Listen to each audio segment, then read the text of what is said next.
Hi, it's Andrea from Healthy Lifestyle, and I wanted to talk to you about digestion. I think a lot of people can relate to digestive issues. You know, you've got gas, you've got bloating, you've got indigestion, maybe some heartburn as well, or constipation or diarrhea. So why are we having digestive issues? You know, what is the problem?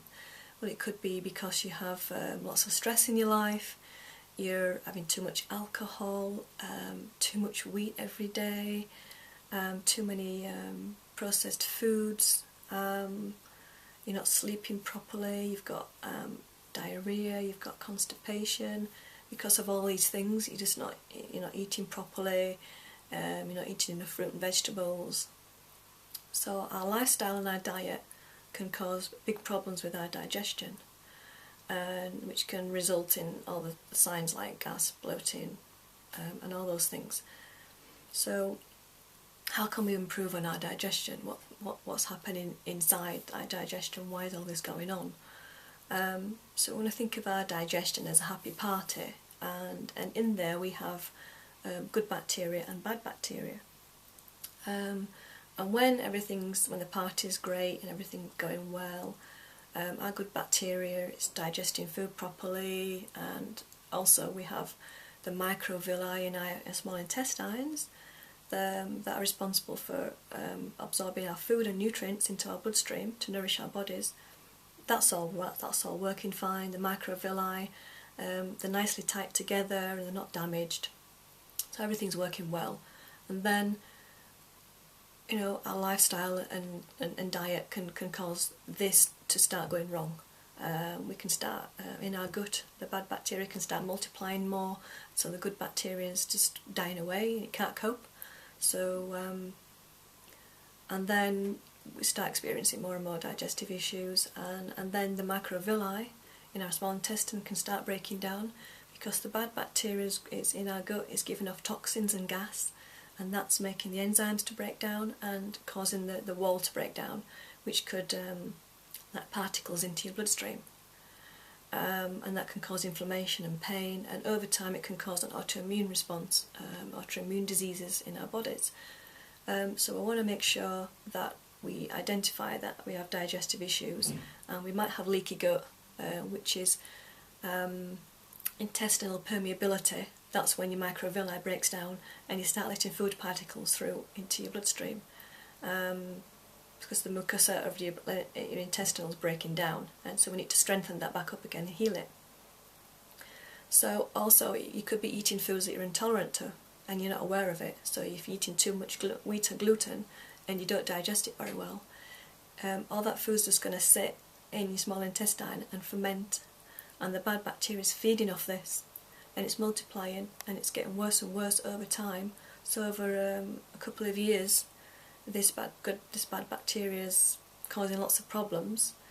Even though you think that you're eating healthily and you don't feel too bad, you just have a few little bit of digestive discomfort, maybe a bit of bloating and gas, and every now and again. But most of the time, it's every time you eat food, you're going to have bloating there, which is a sign that you have. It's what's called small intestine bacterial overgrowth, and that's what's going to cause lots of problems, and you need to try and sort it out. The result of it getting really bad is diarrhea. So when you have the diarrhea, that means that you're not absorbing your food's not getting digested, it's not nourishing your body to keep your immune system high, because 70% of your immune system's in the gut. So if you're not digesting your food right, you're not absorbing the nutrients you need from that food, your immune system's going to drop and you're going to get sick. So when you start getting this bad diarrhea and it's out of control, it's every time you eat something you're getting bad diarrhea. This is what happened to me early this year, and I went to the internet to find a diet what you could do, and I found a book called The Vicious Cycle by Elaine Gottschall, and I read this book and it explained everything about, you know, the bacteria in your gut, and also about people that have Crohn's disease and ulcerative colitis and colitis. These are people that they could be born with a damaged villi and they can't digest certain foods, and it could happen to anybody. over time your gut can get damaged and you can't digest certain amounts of foods. So what you can do is you need to heal your gut first. So you need to heal this microvilli, you need to seal that back up again so all the food particles aren't escaping into your bloodstream. So what you can do is you can make some healing bone broth. So you're making a soup with bones of beef, chicken, those are the common ones, and you're eating gelatin. I made like a jelly with some natural fruit juice with gelatin, and I was eating that 3 times a day, and the soup 3 times a day. And you want to puree, cook your vegetables very, very well, so they're very, very soft, and then puree the vegetables with no, you can have salt, good sea salt, but no pepper, no fat, because at this point your digestion's damaged, so you need to heal it, you need to stop the diarrhoea.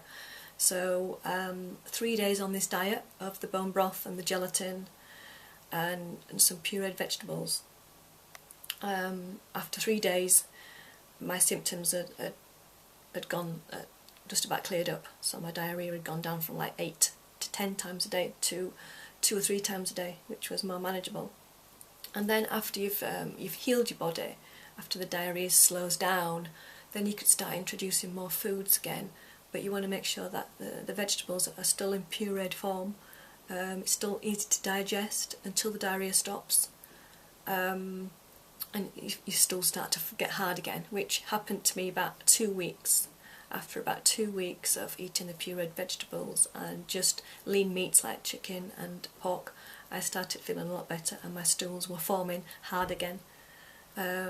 So that's a sign that everything's working right and you're healing, but you still need to take it easy and introduce foods back into your diet called an elemental diet, which you can introduce foods gradually to see which foods you're reacting to, and you can eliminate the foods that you're reacting to, or maybe just eliminate those foods for a few more months and introduce them back again.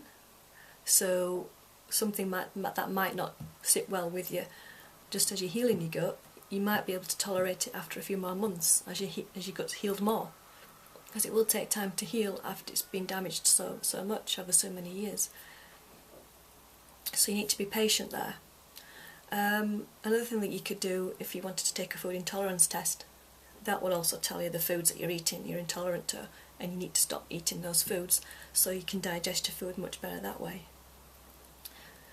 So I hope that's helped somebody. If you're still having diarrhoea issues, you're still having digestive problems, you're trying lots of different things and you still don't know what to do and how to sort it out, then please don't hesitate to get in touch. As I say, I've been through this. I've been through bad digestion, the diarrhoea. I'm now following a diet that works well for me. So please don't hesitate. I'd like to help you if I can. If you haven't got any questions, so my details are below. So my name's Andrea from Healthy Lifestyle. I've been studying nutrition and weight loss and diets for 20 years now, and I'm a qualified nutritionist and dietitian. So I hope you have a great day, and bye for now.